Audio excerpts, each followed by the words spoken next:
Bonjour, bienvenue dans cette troisième et dernière partie du chapitre sur les transferts thermiques. À présent, nous allons pouvoir faire des bilans d'énergie pour les systèmes étudiés. En effet, on a vu précédemment qu'un système pouvait voir son énergie interne varier. Pourquoi l'énergie d'un système va-t-elle varier? C'est parce qu'il y a des échanges avec le milieu extérieur. De quelle manière peuvent se faire ces échanges? Ils peuvent se faire soit par le travail des forces, y compris s'il n'y a pas de mouvement. On prend un exemple tout simple, vous prenez un objet sans le faire bouger, vous le frottez, il va y avoir un échauffement, donc vous allez faire varier son énergie interne à cause des forces de frottement qui s'exercent sur lui et du travail des forces de frottement. Également, un système peut échanger de l'énergie par transfert thermique. Alors en physique, on utilise le terme de chaleur qui ne correspond pas à son utilisation qu'on fait dans la vie courante. Quand dans la vie courante, on dit quelle chaleur, on va parler de la température. Ici, le terme de chaleur est synonyme de transfert thermique. Et donc, à énergie mécanique constante, il n'y a que l'énergie interne du système qui va varier. Et donc, on pourrait écrire que la variation d'énergie interne du système sera égale en fait à la somme des échanges d'énergie avec l'extérieur, qui peuvent se faire sous forme de travail ou sous forme de transfert thermique, donc W plus Q. Par convention, on aura des énergies reçues par le système qui seront positives et des énergies cédées qui seront négatives.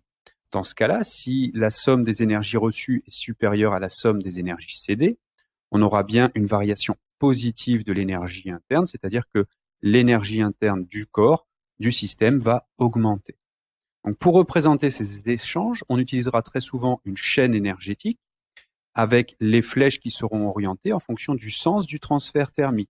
Vers le système, on aura des énergies reçues et donc des énergies positives. Et si les flèches partent du système, c'est que ce sont des énergies cédées et donc qui seront des énergies négatives. Et donc, si jamais les paramètres du système globalement ne varient pas, ça signifie que la variation d'énergie interne du système sera nulle. Alors quand on parle de paramètres, ça peut être la pression, le volume et la température. Il n'y a pas que la température. Dans ce cas-là, la variation d'énergie interne est nulle et on aura la somme de tous les échanges d'énergie avec le milieu extérieur qui sera nul également. Pour illustrer ces chaînes énergétiques, nous pouvons prendre l'exemple d'un système, par exemple un système réfrigérant. Qu'est-ce qu'un système réfrigérant? C'est un réfrigérateur, un congélateur ou bien une climatisation, par exemple, forme des systèmes réfrigérants. Le système va échanger de l'énergie de trois manières avec le milieu extérieur. Tout d'abord, il va recevoir un travail électrique du réseau électrique ici. Alors pour l'électricité, on préfère parler de travail électrique puisqu'il ne s'agit pas d'un transfert sous forme de chaleur. Et donc, il va également échanger de la chaleur en recevoir du milieu extérieur. Et vous voyez qu'il y a également de la chaleur cédée vers le milieu extérieur. Alors tout d'abord, parlons du travail électrique. Le travail électrique sera ici nécessairement positif. Le système réfrigérant va en quelque sorte consommer de l'électricité. C'est un récepteur électrique. Et donc, l'énergie électrique qu'il va recevoir va dépendre de la puissance de l'appareil électrique. Et la puissance dépend elle-même de la tension et de l'intensité. Donc on rappelle la relation générale qui lie puissance et énergie.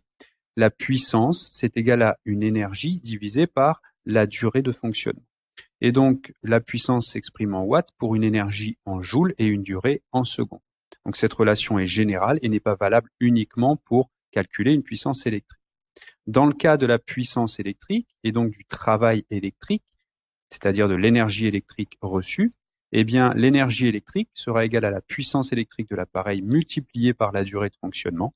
Et on peut éventuellement développer la puissance électrique comme étant égale à la tension fois l'intensité.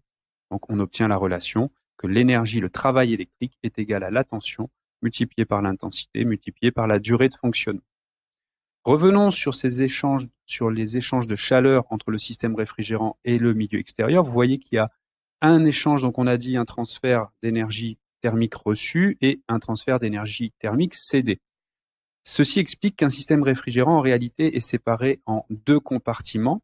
Il y a un compartiment externe qui va recevoir de la chaleur du milieu extérieur et il y a l'intérieur du système réfrigérant, le compartiment que l'on veut réfrigérer, que l'on veut refroidir, qui lui doit nécessairement céder de la chaleur afin de voir sa température diminuer.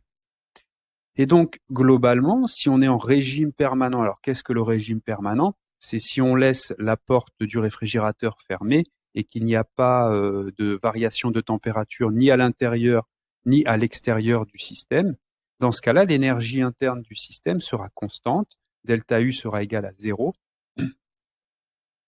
Alors, que se passe-t-il en régime permanent? Le régime permanent, c'est lorsque la température et les différents paramètres du système ne varient pas. Dans ce cas-là, son énergie interne sera constante et donc la variation d'énergie interne sera nulle.